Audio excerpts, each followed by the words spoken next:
If you've got a Bible, I'm going to ask you to join with me in turning to 1 Samuel 17. 1 Samuel 17 as we continue our journey through the story of King David in 1st and 2nd Samuel. Now, some of you may know my dad was a pastor, so I'm a pastor's kid. So, all my life spent time in church, and particularly as a kid, going to Sunday school classes. I have to tell you, one of the favorite parts of Sunday school for me growing up were the stories that would be told on the flannel graph. And for me, the highlight was always getting to be the kid that moved the characters on the flannel graph. And along the way, over those many years of flannel graph stories, undoubtedly, one of my favorite stories was the story of David killing Goliath in 1 Samuel 17. And as we continue our journey through the life of David, we're going to come to this story as well. Now, whether or not you growing up to church, whether or not you grew up getting to be the kid that moved the characters on the flannel graph, my guess is you're familiar with this story. In fact, most likely, like me, the first time you heard it was as a child. And even if you didn't hear it as a child, you have heard it at some point. Arguably, this is the most famous story in all the pages of Scripture. I mean, it's so famous that it can almost be used in a cliched way. I mean, a young startup tech company comes up with an innovative technology that seems to navigate around the big tech giants, and we call it, what, a David and Goliath story. You know the story. But here's the challenge. At some point in your life, maybe this started to feel just like a children's story. I mean, maybe growing up, the lesson you took away from this story was simply the idea that, well, you know what? You too can defeat the giants in your life. And as it turns out, in the course of your life story, there have been seasons when it always felt like, no, in fact, the giants were the ones winning. Maybe you've reached a point where it's become so familiar that it just feels cliched and trite. It feels about as flat as these flannel graph characters. So I realized in coming to this text, we're coming to a very familiar story. So my challenge to you this morning, even though you know the details and the experiences, my challenge to you is to be open to the reality that this really is a story that's not just for kids. And my challenge to you this morning is to be open to this possibility. Who knows? There may be important lessons you need to hear today, right in this very familiar story. So let's now come to 1 Samuel 17. And as we come to 1 Samuel 17, the text opens with some very specific geographical details. Now, the Philistines gathered their forces for war and assembled at Socoh in Judah. They pitched camp at Ephes Dominum between Socoh and Azekah. Saul and the Israelites assembled and camped in the valley of Elah and drew up their battle lines to meet the Philistines. Now look, I get it, there's all these geographical names that mean very little to us. But here's what I want you to pay attention to. I want you to pay attention to the fact that this occurs in the valley of Elah. And this is what that valley looks like today. And you need to understand a little bit about the location of the valley of Elah. Now, the area of Philistia, where the Philistines lived, was located along the southern coast of what we now know as modern Israel. If since October at some point you've been following the news related to what's gone on tragically in Israel, you've seen a map and it has Gaza perhaps highlighted. And interestingly enough, much of what is modern day Gaza is the ancient land of Philistia. It is this lowland coastal region, kind of along the southern coast, along the Mediterranean Sea. That's where the Philistines lived. And what you need to understand is this valley connects that lowland coastal region to the Judean hill countries, to Judah. In fact, the city, the town of Bethlehem is really no more than 12 miles from where this picture is taken. And so when we see the Philistines camping here and about to challenge the Israelites to war, this isn't just some kind of one-off skirmish. There's so much at stake here, because if they win, they can continue their march inward. They can continue their march into the heartland of Israel. So there's tension that begins to build at the very opening part of this story. So this is where the author begins in telling us this story, kind of this massive geographical frame in which the story will take place. But notice he begins with this kind of massive picture, but then he begins to focus. And then the camera shot zooms in on one particular individual whom we know as Goliath.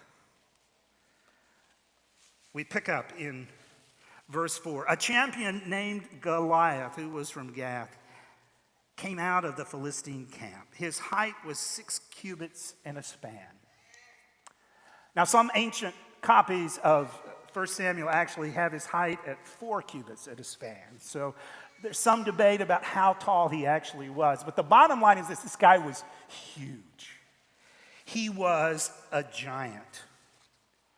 And the author goes on then to kind of give us more detail. It's like we zoom in on this character, and then the author kind of goes from head to toe in describing his armor and what he looked like. He had a bronze helmet on his head and wore a coat of scale of armor of bronze weighing 5,000 shekels. On his legs he wore bronze greaves, that his armor plates covering his calves, and a bronze javelin was hung on his back. His spear shaft was like a weaver's rod, and its iron point weighed 600 shekels. His shield bearer went ahead of him. So here's this massive man. He's wearing over 100 pounds of armor. He carries a spear, and the pointed edge of that spear weighs more than most bowling balls. And he stands in front of us. And so the author kind of gives us this portrait. He zooms in on Goliath, and then not only do we kind of see him, we begin to see him in action. The story continues. Goliath stood and shouted at the ranks of Israel, "Why do you come out and line up for battle? Am I not a Philistine, and are you not the servants of Saul? Choose a man and have him come down to me. If he is able to fight and kill me, we will become your subjects. But if I overcome him and kill him, you will become our subjects and serve us." Then the Philistines said, "This day I defy the armies of Israel. Give me a man and let us fight each other." On hearing the Philistines' words, Saul and the Israelites were dismayed and terrified. The text goes on to say that this confrontation, this moment where Goliath comes out defying the armies of God, it was happening over and over again. It was happening day after day for 40 days. So morning after morning, if you're on the Israelite side, you would kind of dress for battle, and most likely, only the king and maybe a few others would have had armor, but you would have been ready. You would have been there with your weapons. Maybe that's a bow, a shield, a staff, a sling, and then you would all go out and you would line up together early in the morning. And then the giant would come out from the other side. And I can only imagine that things became quiet along the Israelite line when he began to move. And maybe for a few seconds, all you would hear would be the clink, clank, metal on metal of over 100 pounds of armor. And it would be in the morning with the sun coming over the Judean hill country. And perhaps as he's standing there with that spear, the sun is glistening off the bowling ball size edge of a spear that he was carrying. And then you would hear that voice of defiance, which seemed to echo through all the crannies of this large valley. And they were afraid.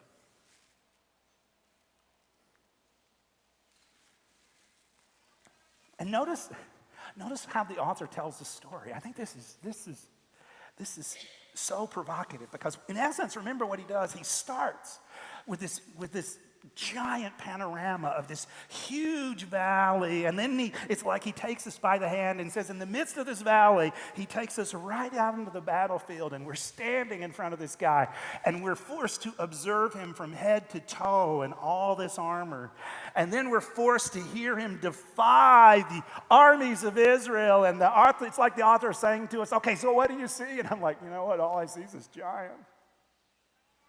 Oh my goodness, he's big. He's huge. And that voice. But even as the author is doing this, I can't help but think he's also saying this. Excuse me. Do you remember what we just read in chapter 16? Do you remember that? Remember that part of David's story? Do you remember when the prophet said, don't look at merely external appearances? Do you remember when the prophet said, people just look on the outside, people just look on the circumstances? Do you remember that? And so it's like it's like the author takes us out on this field and we're standing here going, oh my goodness, it's a big giant. And he's saying, don't be fooled. Don't be drawn into simply seeing what's in front of you. Don't be drawn into simply seeing the external realities.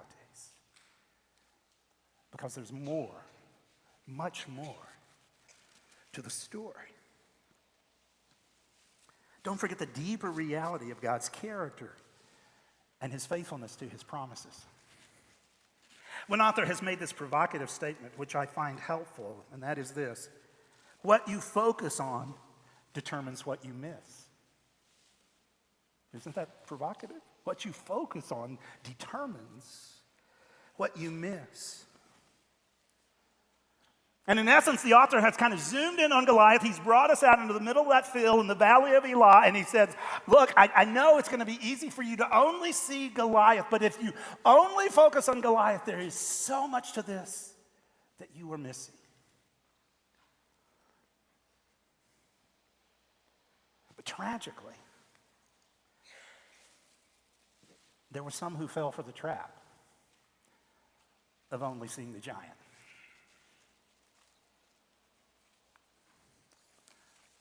Verse 11 again. On hearing the Philistines' words, Saul and all the Israelites were dismayed and terrified. It's an interesting term used here, this idea of being dismayed. It kind of communicates the idea of being broken to pieces. Right? Of finding yourself kind of in this moment in life where it just feels like all of life is broken, you're kind of broken to pieces, and you have no idea how to put the pieces back together again. That moment when life doesn't seem to be working anymore, when there's a loss of equilibrium, and maybe you're immobilized. So here's Saul and the Israelites. And they're fearful. They're terrified. They're dismayed. So what about you? How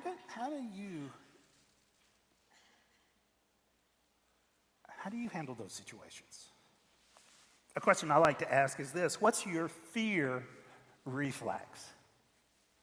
I mean, for you, when fear takes over, what does it look like? Maybe it's control, right? For some of us, I think when things become complicated, maybe relationships become complicated, things in our family become complicated. For those of us who are parents, when parenting becomes complicated, maybe we just try to take over. Out of fear, we try to get as much control as we can. And sometimes we do that in unhealthy ways. Maybe my fear reflex is disengagement, it's isolation, it's avoidance. Maybe I self-medicate in certain ways. Food, alcohol, binge watching, pornography. And be aware, sometimes these patterns become so ingrained we don't realize what we are doing. Sometimes we find ourselves like Saul, where it feels like all the pieces are falling apart and we don't know how to put them back together again. Now, as you think about what that can look like in your life, let's just think about what was happening among the Israelites, right? Again, every morning, you're one of these soldiers. You're getting up, you're getting ready for battle, and then you go out and you're standing there with your spear and you line up, and then this giant comes out, and of course he's so huge, and I wonder if at some point you look down the row and you realize there's kind of a giant on our side as well, and he's King Saul. Remember, this author has been very intentional in giving us the surprising detail that Saul was very tall. Right? He was a head taller than the rest. We've already been told that earlier in this book. And so you're standing here, you're kind of looking at this giant defy you, and you see his giant who's in armor, and you see your guy in armor, and he's like, right? Maybe, shouldn't you be the guy? Don't we already have the guy? Just, nobody's going to say anything. After all, he's the king. But wasn't that what he was supposed to do? And as it turns out, one of the underlying dimensions of this story, I think, is a very intentional critique of King Saul. He should have been the one who went out. He had the armor. He had the experience. He had the responsibility. After all, go back earlier in the narrative when we are told, remember there's this scene where the people come to Samuel and it's kind of like, hey Samuel, we love you, you've done a great job, but now it's time for a new chapter, it's time to move on, and we need a king. And there's this kind of tension between Samuel and the people. Do you remember that? We read this in 1 Samuel chapter 8. Right, the people are going back and forth with Samuel. The people refused to listen to him, and they said, no, we want a king over us. Then we will be like all the other nations with a king to lead us and to do what? Go out before us and fight our battles. Saul, this was in your job description from day one. This is why we wanted a king in the first place. In so many ways, this is the moment your entire life has been leading to. Saul was terrified. He was dismayed. This is what he'd been called to. And now he's missing out. And please understand, fear can do that. Fear can cause us to miss out on the life God desires for us to live.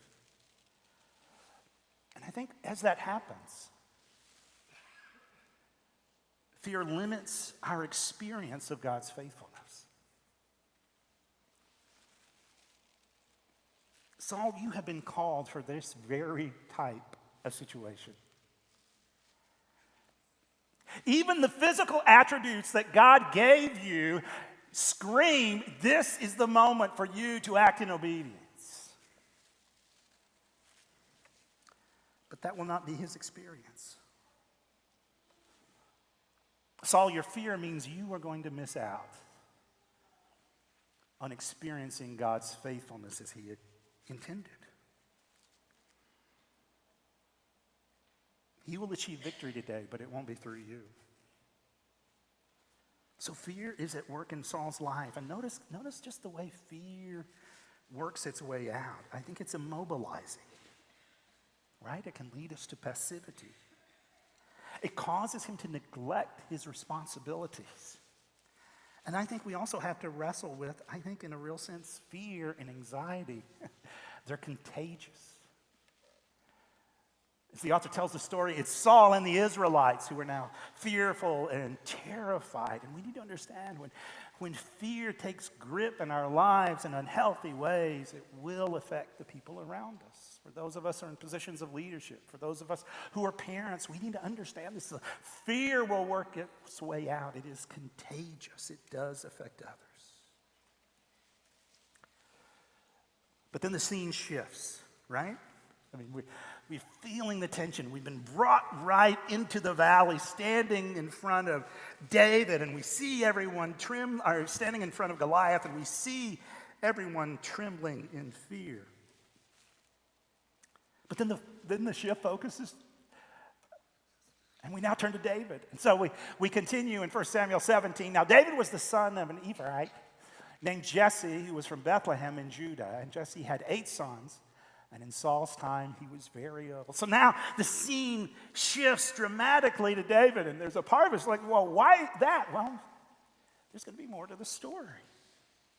So we're reintroduced to David, and David is sent to check on his brothers. After all this, we thought this battle would be over quickly, but it's day after day. The giant comes out. Nobody goes out to fight him. So all this is taking longer than the people of Israel anticipated. So Jesse is concerned about his older sons who are on the battlefield. So David, I want you to take some supplies, and I want you to head in that direction. And so the story continues. Jesse said to his son David, take this ephah of roasted grain and these 10 loaves of bread for your brothers, and hurry to the camp.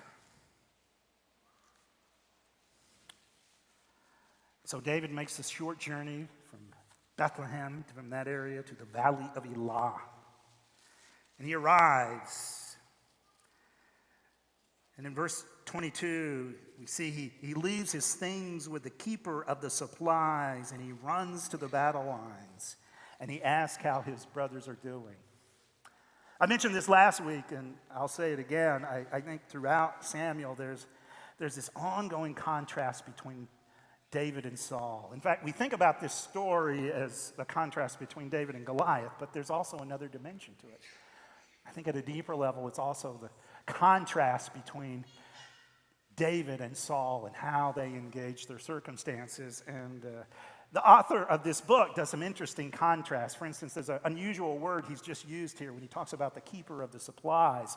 In an earlier scene, we saw Saul hiding among the supplies when people were looking for him. And now we see David, he gives his stuff to the keeper of the supplies, and he runs to the battlefield. And there's, I think, an intentional contrast just in terms of character and how these two engage life.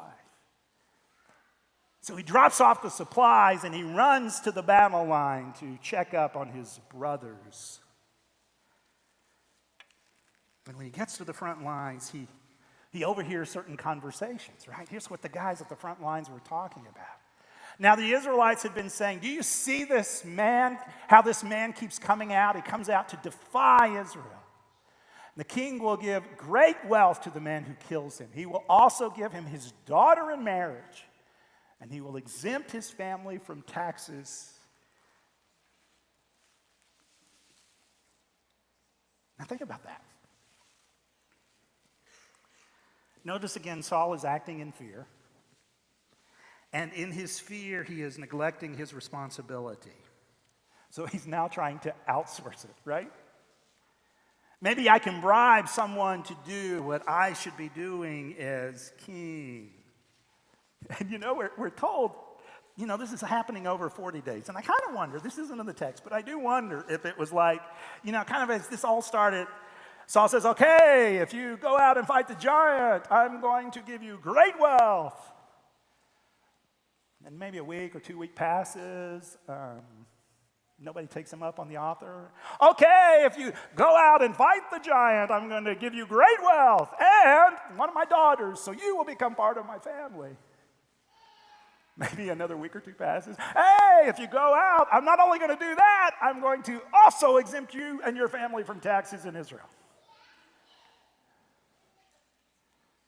But nobody's taking him up on it. And so David hears this, and maybe it's even been, hey, did you hear just what the king added? Well, I wonder what he's going to add next. This offer is just getting better and better. And the passage continues. So David, he's overhearing this conversation. He asks the men standing near him, what will be done for the man who kills this Philistine and removes this disgrace from Israel? And who is this uncircumcised Philistine that he should defy the armies of the living God? David hears all this and is like, say, what? What did you just say? The guy that goes out, what all is he going to get? Really?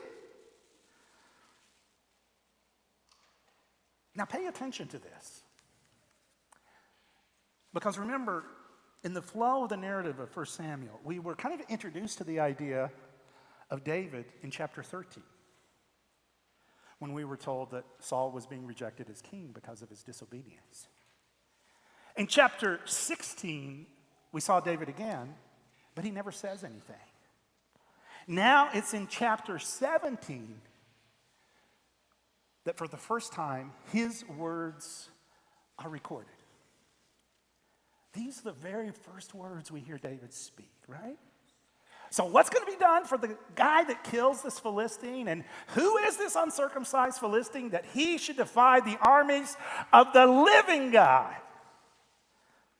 These are the first words we hear from David. And understand, in ancient literature, the first words we hear from a character are very important. So how are we to understand these questions? As I mentioned last week, right, David really is a complicated figure. He's multifaceted. He's a multifaceted figure in so many ways. He's bigger than life. He's ambitious. He's driven. He's passionate. And at times that ambition, that drivenness, that passion is going to expose his sinfulness and his brokenness, and his life's going to go off track. But nonetheless, in the midst of that, he's also someone who is open to God, right? And you really see both of these dimensions, right, at work. It's like, so what's that guy going to get? Yeah, man, there's that passion, there's that drive, there's that ambition. But even he says that, he also says, and who is this guy who's defying the living God? There's this man whose heart is open to God. And I think in many ways, these words summarize David's life. As we watch his life unfold, this is kind of the capstone. At times we're going to see that ambition, that passion and drivenness come to the front in very unhealthy ways, and ways that are detrimental to his life and his family and his kids. But even along the way, even when things get off track, there's still this guy who has his heart open to God. There's still this guy at the core of who he is, even in the midst of the messiness and all the ways his life gets off track. Even in the midst of all that, there's still this guy who believes in the living God.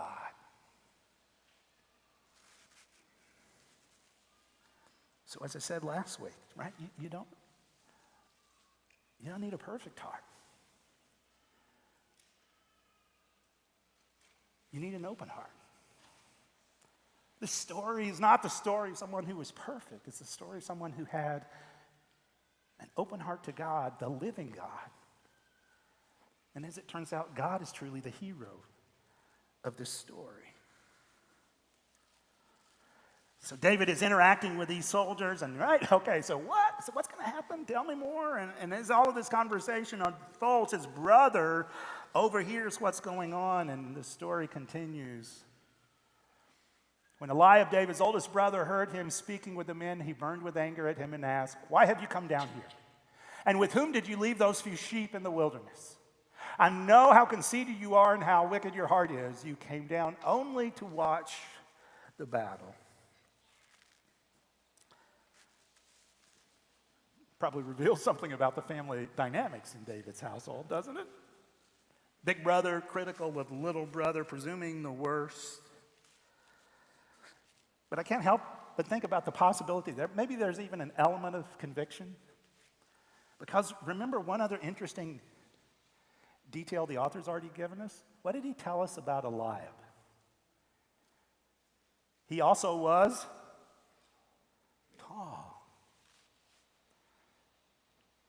He was another one of the big guys on the Israelite side who was refusing to go out and battle the giant. And maybe annoying little brother who's asking these kind of direct questions as if he's going to go out and fight the giant is just kind of revealing to big brother his own sense of failure and unwillingness to believe that God can actually be at work in the situation. So we read this scene, and it feels like everyone is just standing back, right? Everyone is just kind of standing around looking for someone else to do something. Everyone is just standing back except David. Finally, all of these conversations create such a stir that David is brought to Saul. We read these words, right? Saul is, of course, you're just a kid. And David said to him, "Don't lose heart on account of this Philistine. Your servant will go out and fight him." And Saul replied, "You are not able to go out against the Philistine and fight him. You are only a young man. He's been a warrior from his youth."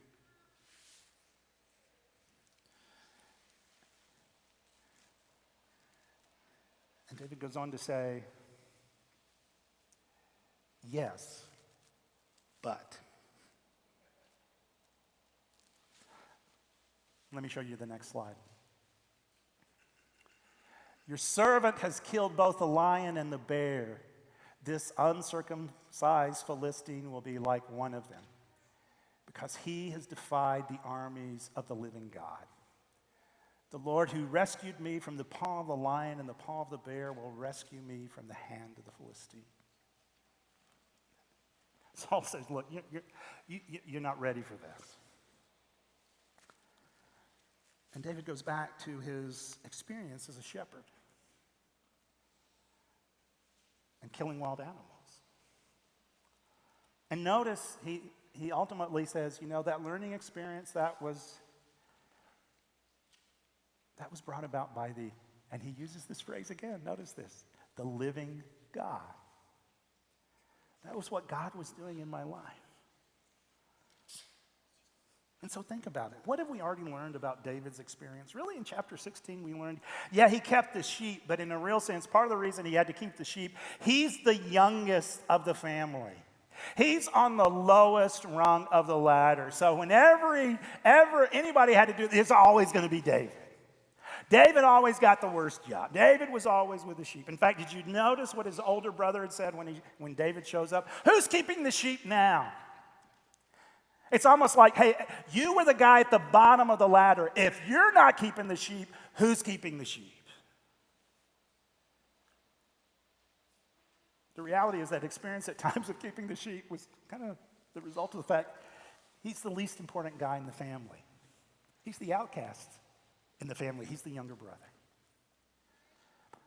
And yet all along the way, he was learning the skill of the sling as a shepherd.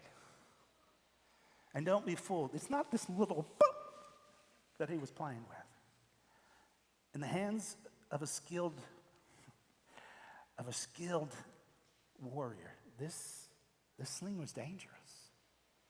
In the right hands, this kind of sling could send a projectile over 120 miles per hour at a particular object. And so, in the course of being that outcast shepherd, David had mastered the skill. At times, he had learned to kill wild animals with his sling. At times, he had figured out how, I got to chase the wandering sheep. So if I just aim this rock ahead of the sheep into that bush, they'll come scattering back and I won't have to get them. And David said, look, this has all been the work of God.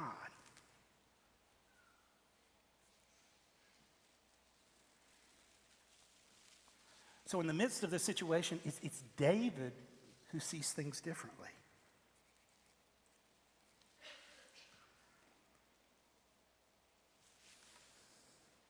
Let me ask you this question. If God could be at work in kind of those outcast seasons of David's life, could he actually be at work even in those seasons when you feel overlooked? Seasons where you have felt that you were on the bottom rung of the ladder. Seasons where you have felt stuck. Seasons where it felt simply like a dead end. What if it were true in that season of your life as well? David understands this. And you see, he's interpreting his past this way for one particular reason. David believes in the living God. I think that is the key phrase in all of this story. This phrase that occurs in verses 26 and 36. It's the reality of the living God. And tragically, he's surrounded by many people who claim God, they identify themselves with God, but they don't really believe in the living God. They don't see life that way. And so David goes out. And he confronts the giant. And says, you come against me with sword and spear and javelin, but I come against you in the name of the Lord Almighty, the God of the armies of Israel, whom you have defied. And this day the Lord will deliver you into my hands, and I'll strike you down and cut off your head. This very day I will give the carcasses of the Philistine army to the birds and the wild animals, and the whole world will know that there is a God in Israel. And you know the rest of the story. And so maybe the question I want to ask you this morning to think about, to process, is this. Do I tackle each day as if I serve the living God? Do I tackle each day as if I serve the living God? Let me unpack that question in a couple of ways briefly. I turned 60 this year. And one of the things looking back that I would say is this. It feels like looking back that every season, every chapter of life at times has come with opportunities, with uncertainties, with challenges.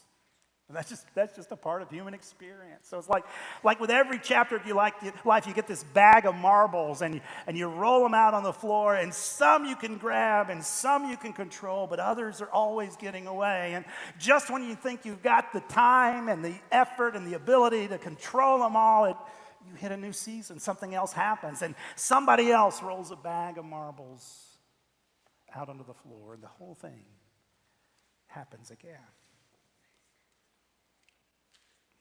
That's life. So how do you engage it? Do you engage that reality as if you are serving a living God? Or approach that question this way, just for a moment. think about your life right now and what's in front of you right now as the valley of Elah. And as you look out onto that valley, as you look out on your life, what are you focused on? These responsibilities, these relationships, these decisions, what is really consuming a lot of your emotional energy and focus right now? Because I think in every season of life, different things command our attention. So what is commanding our attention? What are you focused on? Likewise, what might you be missing? As you look over your life, how are you engaging it? How are you approaching these things that are so in front of you and so important to you right now? Are you entering that valley like Saul with a sense of, I've got to put the armor, I've got to do this myself, and I've got to figure out how to put on my own armor, and I've got to go out there and win, and I'm going to defeat it. There are challenging things out there. I'm going to be the best. I'm going to be the strongest. I'm going to do this on my own. Are you looking out over that valley and maybe it just feels like Saul and it's like, man, all these pieces and it's complicated. And I don't know how the pieces fit together. And maybe it's immobilizing. Maybe it's leading to certain kind of unhealthy coping mechanisms. Maybe it's causing you not to fully embrace certain responsibilities that are part of your life. Maybe you're just kind of standing back and just hoping somebody else would kind of just make sense of it all. Are you embracing it like David? Right, this multifaceted character, this guy with, so much passion and energy and drive, but there's brokenness and complexity. Yet in the midst of that, there's this openness to God. So in the chaos of the valley of Elah, in the complexity of all that is around him, his eyes are focused on the reality of the living God. In his commentary on 1 Samuel, a scholar by the name of Dale Davis writes this. He said, "The tragedy is that were someone to hear our thoughts and words in our dangers and troubles, they would never guess that we had a living God." And ultimately, I think that is the invitation of this text. Right? It's not just go out and fight your giants. No. It is embrace this day with the reality that we serve the living God. Let's pray together.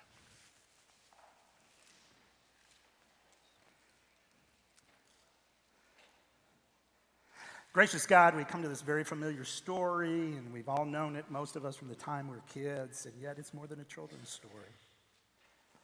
It's ultimately a story that reminds us of the living reality of who you are. And as we looked at the story, Father, I pray for all of those who are part of the service this morning, because in different ways, I think some of us find ourselves in the valley of Elah. And maybe we're responding in some unhealthy ways. Some of us may be just trying to control in unhealthy ways, or some of us just standing back in fear and the pieces just seem broken. So, Father, may this text remind us that you are living. And that in light of that, you invite us into this journey of obedience and trust and faith. So, Father, even now, I think for some of us, there are decisions or there are concerns or there are situations where we need to come to grips with, Father, I want to embrace you in this situation, recognizing that you too are truly the living God. And I pray that in Jesus' name. Amen.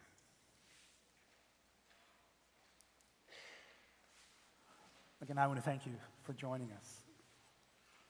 And hopefully, as you leave this morning, you're going to realize this really is more than a children's story. It's not just for kids. As you leave, we're going to have members of our prayer team here, and if there are ways we can pray with you, even situations in your life where we can kind of pray with you about kind of embracing this in light of the reality of the living God, we would love to do that. So we'll be available at the front as you leave.